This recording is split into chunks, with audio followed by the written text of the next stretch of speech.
नमस्कार दोस्तों, एक बार फिर से आप सभी का आपके अपने YouTube चैनल पर स्वागत है। दोस्तों, यूपीपीसीएस ने अपना पैटर्न चेंज कर दिया है और खासकर यूपीपीसीएस करंट अफेयर के क्वेश्चन काफ़ी टफ बनाने लगा है। दोस्तों, जैसे पिछले वर्षों में यूपीपीसीएस में करंट अफेयर से सीधे क्वेश्चन आ जाते थे, अब वैसे क्वेश्चन नहीं आ रहे हैं, जिसको देखते हुए हम भी आज इस वीडियो में आपके समक्ष ऐसे ही करंट अफेयर के कुछ एमसीक्यू लाए हैं, जैसे कि यूपीपीसीएस पूछने लगा है। दोस्तों, आपको पता है कि यूपीपीसीएस आरओआरओ और यूपीपीसीएस 2025 का प्रीलिम्स जल्दी होने वाला है। तो दोस्तों, आज इस वीडियो में हम आपके लिए कुछ महत्वपूर्ण करंट अफेयर के एमसीक्यू लेकर आए हैं, जिनसे आपको परीक्षा में काफ़ी हेल्प होने वाली है। और दोस्तों, ये बिल्कुल यूपीपीसीएस के पैटर्न पर ही आधारित एमसीक्यू है। तो चलिए दोस्तों, बिना किसी देरी के वीडियो की शुरुआत करते हैं। दोस्तों, इस वीडियो में सबसे पहला क्वेश्चन है, जनवरी से दिसंबर की ओर क्रम से चलो। दोस्तों, हमें कुछ दिवस दिए गए हैं और जनवरी से लेकर दिसंबर महीने की ओर हमें उन दिवसों को क्रम से लेकर चलना है। तो दोस्तों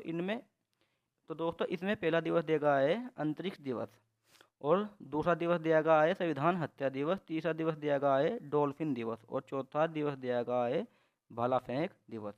दोस्तों, यदि अंतरिक्ष दिवस की बात की जाए तो अंतरिक्ष दिवस 23 अगस्त को मनाया जाता है। 23 अगस्त को मनाया जाता है। वहीं संविधान हत्या दिवस की बात की जाए तो यह 25 जून को मनाया जाता है। दोस्तों, डॉल्फिन दिवस 5 अक्टूबर को मनाया जाता है। और दोस्तों, वहीं यदि भाला फेंक दिवस की बात की जाए तो यह 7 अगस्त को मनाया जाता है। दोस्तों, इस तरीके से हम इन सबको क्रम वाइज लगा सकते हैं। और सबसे पहले यदि देखा जाए तो जून वाला महीना आएगा, यानी 25 जून को संविधान हत्या दिवस मनाया जाता है। 25 जून को संविधान हत्या दिवस इसलिए मनाया जाता है क्योंकि इसी दिन देश में इमरजेंसी लागू की गई थी। दोस्तों, सबसे पहले आएगा 25 जून यानी ऑप्शन 2। फिर आएगा दोस्तों 7 अगस्त यानी भाला फेंक दिवस, ऑप्शन 4 यानी 2, 4, और फिर आएगा 1 यानी अंतरिक्ष दिवस 23 अगस्त। दोस्तों, 2, 4, 1, और फिर आएगा सबसे आखिरी में डॉल्फिन दिवस 5 अक्टूबर को मनाया जाता है। तो दोस्तों, इस क्वेश्चन का सही आंसर होगा 2, 4, 1, 3। तो दोस्तों, अब हम देखते हैं कि इस क्वेश्चन का सही आंसर ऑप्शन बी में दिया है कि 2, 4, 1, 3। और दोस्तों, नीचे इस क्वेश्चन से संबंधित कुछ जानकारी भी दी गई है। दोस्तों, इसमें बताया गया है कि संविधान हत्या दिवस 25 जून को मनाया जाता है, भाला फेंक दिवस 7 अगस्त को मनाया जाता है, और दोस्तों अंतरिक्ष दिवस 23 अगस्त को मनाया जाता है। वहीं डॉल्फिन दिवस 5 अक्टूबर को मनाया जाता है। दोस्तों, चलिए अगले क्वेश्चन को देखते हैं। दोस्तों, अगले क्वेश्चन में कहा गया है कि केंद्र शासित प्रदेश लद्दाख ने कितने नए जिलों का गठन किया है। दोस्तों, आप सभी को पता होगा कि हाल ही में 2 केंद्र शासित प्रदेश जम्मू कश्मीर और लद्दाख बनाए गए थे। तो दोस्तों, हाल ही में लद्दाख ने 5 नए जिलों का गठन किया है। दोस्तों, लद्दाख ने 5 नए जिलों का गठन किया है। दोस्तों, लद्दाख के इन 5 जिलों का नाम इस प्रकार है। इसका नाम है जांस्कर, द्रास, शाम, नबरा व चांगथांग। दोस्तों, लद्दाख के 5 नए जिले हैं, जो है जांस्कर, द्रास, शाम, नबरा व चांगथांग। दोस्तों, अगले क्वेश्चन की बात करते हैं। अगला क्वेश्चन यानी क्वेश्चन नंबर 3 है कि उत्तर प्रदेश राज्य पिछड़ा वर्ग आयोग का अध्यक्ष किसे नियुक्त किया गया है। दोस्तों, उत्तर प्रदेश राज्य पिछड़ा वर्ग आयोग का जो अध्यक्ष है वह राजेश वर्मा को नियुक्त किया गया है। और दोस्तों, यूपीपीसीएस आरओआरओ में ऐसे ऐसे सीधे सीधे क्वेश्चन पूछ लिए जाते हैं। दोस्तों, राजेश वर्मा को उत्तर प्रदेश राज्य पिछड़ा वर्ग आयोग का अध्यक्ष नियुक्त किया है। दोस्तों, अगला क्वेश्चन यानी क्वेश्चन नंबर 4 है कि विश्व की पहली विक्रमादित्य वैदिक घड़ी कहाँ स्थापित की गई है। दोस्तों, विश्व की पहली विक्रमादित्य जो घड़ी स्थापित की गई वह उज्जैन में स्थापित की गई है, यानी इस क्वेश्चन का सही आंसर ऑप्शन बी उज्जैन होगा। अगले क्वेश्चन की ओर चलते हैं और अगले क्वेश्चन यानी क्वेश्चन नंबर 5 को देखते हैं कि किस राज्य ने ग्रीन हाइड्रोजन नीति को मंजूरी दी है। तो दोस्तों, उत्तर प्रदेश राज्य ने ग्रीन हाइड्रोजन नीति को मंजूरी दी है। दोस्तों, अगला क्वेश्चन की ओर चलते हैं और क्वेश्चन नंबर 6 को देखते हैं। दोस्तों, इस क्वेश्चन में बताया गया है कि वर्ष 2024 में गोल्डमैन पर्यावरण पुरस्कार विश्व के कितने व्यक्तियों को दिया गया। तो दोस्तों, वर्ष 2024 में गोल्डमैन पर्यावरण पुरस्कार विश्व के 7 व्यक्ति को दिया गया है। और दोस्तों, इसमें इन 7 व्यक्तियों में एक व्यक्ति भारतीय भी थे। यह क्वेश्चन यूपीपीसीएस प्रीलिम्स में भी पूछा गया था। दोस्तों, इन 7 व्यक्ति में एकमात्र भारतीय आलोक शुक्ला है। तो दोस्तों, आलोक शुक्ला को भी गोल्डमैन पर्यावरण पुरस्कार 2024 का दिया गया है। दोस्तों, क्वेश्चन नंबर 7 में thoughts of Gaza fall from Gaza, ये एक पुस्तक है जिसके लेखक पूछे गए हैं। दोस्तों ऑप्शन ए में दिशा नाइक, ऑप्शन बी में पारुल चौधरी, ऑप्शन सी में सौम्यव्रत चौधरी और ऑप्शन डी में गिगी गांगुली है। तो दोस्तों इस क्वेश्चन का सही आंसर ऑप्शन सी है, यानी ऑप्शन सी यानी सौम्यव्रत चौधरी इस क्वेश्चन का सही आंसर है। अब दोस्तों यदि क्वेश्चन नंबर 8 को देखा जाए तो क्वेश्चन नंबर 8 कहता है कि किस देश ने आइंस्टीन प्रोब लॉन्च किया है। दोस्तों किस देश ने आइंस्टीन प्रोब नाम का एक अंतरिक्ष यान लॉन्च किया है। तो दोस्तों इस क्वेश्चन का सही आंसर है ऑप्शन डी यानी चीन।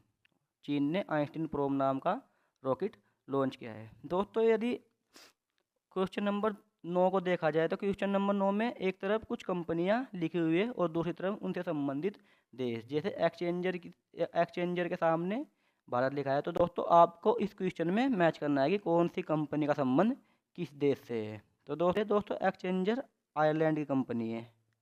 एक्सचेंजर जो कंपनी है वह आयरलैंड की कंपनी है। और दोस्तों BMW जर्मनी की कंपनी है। आप सभी को पता होगा कि एप्पल जो कंपनी है वह अमेरिका की कंपनी है और विप्रो कंपनी है दोस्तों भारत की कंपनी। तो दोस्तों इसमें सबसे पहले आ जाएगा ए का 2 यानी 2, फिर बी का 3 यानी 3, फिर सी का 4 यानी 4 और आखिरी में 1 यानी 2 3 1 4। तो चलिए दोस्तों इस क्वेश्चन का सही आंसर देखते हैं। तो इस क्वेश्चन का जो आंसर है वह 2 3 4 1 है। 2 3 4 1। दोस्तों एक्सचेंजर कंपनी आयरलैंड की कंपनी है और एप्पल कंपनी अमेरिका की कंपनी है। वहीं BMW जर्मनी की कंपनी है और दोस्तों विप्रो कंपनी भारत की कंपनी है। दोस्तों आप ये सोच रहे होंगे कि यह किस तरीके के क्वेश्चन बना दिए गए हैं, लेकिन दोस्तों यदि आप आयोग को देखते हैं तो आयोग इसी तरीके से क्वेश्चन पूछ रहा है और आगे भी आयोग इसी तरीके से क्वेश्चन पूछने वाला है। तो दोस्तों यदि अगले क्वेश्चन को देखा जाए तो अगले क्वेश्चन यानी क्वेश्चन नंबर 10 में जोरावर टैंक से संबंधित कुछ कथन दिए गए हैं। इनमें आपको देखना है कि कितने कथन सही है। दोस्तों जोरावर टैंक का नामकरण 19वीं शताब्दी के डोगरा जनरल जोरावर सिंह के नाम पर किया गया। यह बात बिल्कुल सही है। दोस्तों इसका वजन 25 टन है, यानी जोरावर टैंक का वजन 25 टन है और यह 2 वर्ष के रिकॉर्ड समय में परीक्षण के लिए तैयार किया गया। दोस्तों यह बात भी सही है और यह बात भी सही है। तो चलिए दोस्तों ऑप्शन देखते हैं कि कौन सा ऑप्शन ठीक है। दोस्तों केवल 1 नहीं, केवल 2 नहीं, केवल ना तो 1 ना 2, ये भी गलत। डी 1 2 दोनों सही। दोस्तों ऑप्शन डी इस क्वेश्चन का सही आंसर है। अब दोस्तों अगले क्वेश्चन को देखते हैं कि जिसमें क्वेश्चन नंबर 11 में लिखा है कि सम्मिलित कीजिए, जिसमें एक और की नियुक्ति लिखी गई है। दोस्तों नियुक्ति में लिखा गया है कि आतिशी। दोस्तों आप सभी को पता होगा कि आतिशी अभी हाल ही में अरविंद केजरीवाल की जगह दिल्ली की मुख्यमंत्री बनी थी। दोस्तों ऑप्शन बी में लिखा गया है कि प्रीति सूदन। दोस्तों आपको ये भी पता होगा कि प्रीति सूदन भी UPSC की अध्यक्ष हाल ही में नियुक्त हुई है। और दोस्तों ऑप्शन सी में लिखा हुआ है कि ऋतु बहारी केरल उच्च न्यायालय की पहली महिला मुख्य न्यायाधीश। दोस्तों ये ऑप्शन गलत है, क्योंकि यह केरल उच्च न्यायालय की नहीं बल्कि उत्तराखंड उच्च न्यायालय की पहली महिला मुख्य न्यायाधीश बनी है। तो दोस्तों उपयुक्त में से कितने युग्म सही है। दोस्तों यहाँ युग्म पूछा गया है कि उपयुक्त में से कितने युग्म ठीक है। तो दोस्तों 1 और 1 ये यानी केवल 2 युग्म ही इसमें ठीक है, यानी ऑप्शन बी इस क्वेश्चन का सही आंसर होगा। दोस्तों अब अगले क्वेश्चन को देखते हैं, यानी क्वेश्चन नंबर 12। दोस्तों क्वेश्चन नंबर 12 में दिया गया है कि एमपोक्स या फिर मंकी पॉक्स के बारे में सही कथन है। दोस्तों 1 यह जीवाणुजनित रोग है, गलत, क्योंकि मंकी पॉक्स विषाणु जनित रोग है, यानी यह वायरस से संबंधित रोग है, यह जीवाणुजनित नहीं है। दोस्तों यह जेनेटिक रोग है, अर्थात ऐसा रोग जो पशुओं से मनुष्यों में प्रसारित होता है। यह बात बिल्कुल ठीक है, एमपोक्स जेनेटिक रोग है। दोस्तों इसमें दिया गया है कि उपयुक्त में से कितने कथन सही है। यहाँ पर कथन पूछा गया है, यहाँ पर युग्म नहीं पूछा गया। तो दोस्तों आपको ऑप्शन देखने हैं कि केवल 1 गलत, क्योंकि शुरुआत में तो जीवाणु दिया गया था और ये विषाणु से संबंधित है। केवल बी ये ठीक है, केवल बी। और दोस्तों सी में दिया हुआ है 1 और 2 दोनों, ये भी गलत है। और दोस्तों डी में दिया हुआ है ना तो 1 ना ही 2, ये भी गलत है। क्वेश्चन नंबर 13 है विश्व प्रतिभा रैंकिंग 2024 में भारत की रैंक क्या है। विश्व प्रतिभा रैंकिंग 2024 में भारत की रैंक क्या है? तो चलिए दोस्तों इस क्वेश्चन का आंसर देखते हैं। दोस्तों विश्व प्रतिभा रैंकिंग में भारत की रैंक 58 है। तो दोस्तों इस क्वेश्चन का सही आंसर 58 होगा।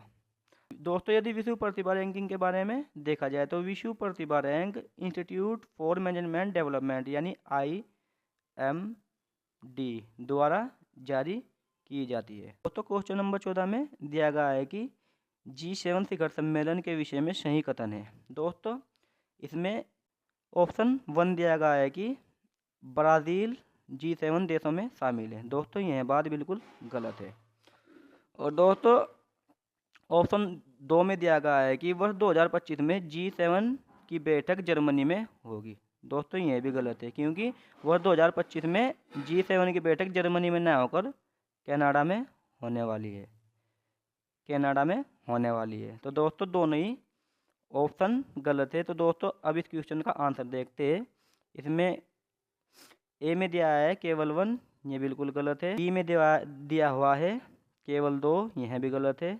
ऑप्शन सी में दिया हुआ है 1 और 2 दोनों, यह भी गलत है। और दोस्तों ऑप्शन डी में दिया हुआ है ना तो 1 ना ही 2, यह बिल्कुल ठीक है। दोस्तों यदि G7 देशों को देखा जाए तो G7 में America, Japan, Italy, France, Germany, Canada और यूके यानी यूनाइटेड किंगडम शामिल है। और वर्ष 2025 में G7 की बैठक कनाडा में होने वाली है, ना कि जर्मनी में। तो दोस्तों अगले क्वेश्चन की ओर चलते हैं। Question number 15। क्वेश्चन नंबर 15 में दिया गया है कि वर्ल्ड गिविंग इंडेक्स के संबंध में सही कथन है। दोस्तों ऑप्शन 1 इसमें दिया गया है। दोस्तों ऑप्शन 1 इस इंडेक्स को चैरिटी एंड फाउंडेशन द्वारा जारी किया जाता है। दोस्तों यह बात बिल्कुल ठीक है। इस इंडेक्स के अनुसार इंडोनेशिया सबसे उदार देश है।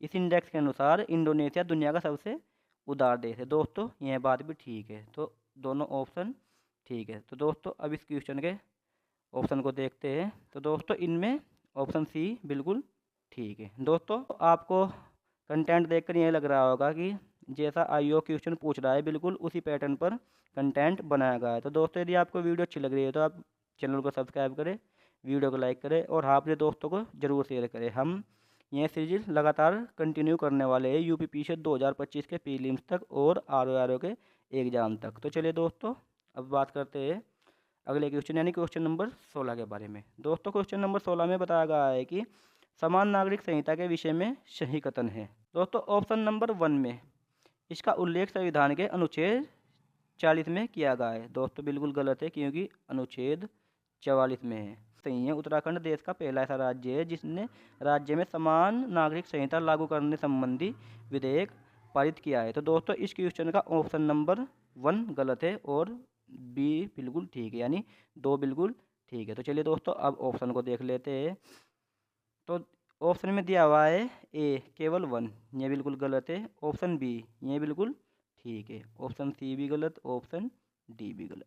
अब चलिए दोस्तों अब समान नागरिक संहिता के बारे में देखते हैं कि समान नागरिक संहिता क्या होता है। दोस्तों समान नागरिक संहिता का उल्लेख संविधान के अनुच्छेद 44 में किया गया है। समान नागरिक संहिता से अभिप्राय संपूर्ण देश में सभी सिविल कृत्यों के लिए एक समान कानून हो, इसके बारे में किया गया है। दोस्तों अब अगले क्वेश्चन यानी क्वेश्चन नंबर 17 को देखते हैं, जिसमें भारत के गगनयान मिशन में 4 अंतरिक्ष यात्रियों में नामित व्यक्ति नहीं है। दोस्तों भारत के गगनयान मिशन में भारत सरकार ने 4 अंतरिक्ष यात्रियों को नामित किया है, जिनमें से इनमें से एक व्यक्ति गगनयान मिशन से संबंधित नहीं है। तो दोस्तों यदि बात की जाए ऑप्शन ए अजीत कृष्णन संबंधित है, अंगद प्रताप भी संबंधित है, शुभांशु शुक्ला भी संबंधित है। दोस्तों राकेश पटनायक संबंधित नहीं है, यानी ऑप्शन डी इस क्वेश्चन का सही आंसर होगा। दोस्तों option D Rakesh Patnaik Gaganyaan mission से संबंधित नहीं है। तो दोस्तों यदि बात की जाए क्वेश्चन नंबर 18 की, तो दोस्तों क्वेश्चन नंबर 18 उत्तर प्रदेश से संबंधित है।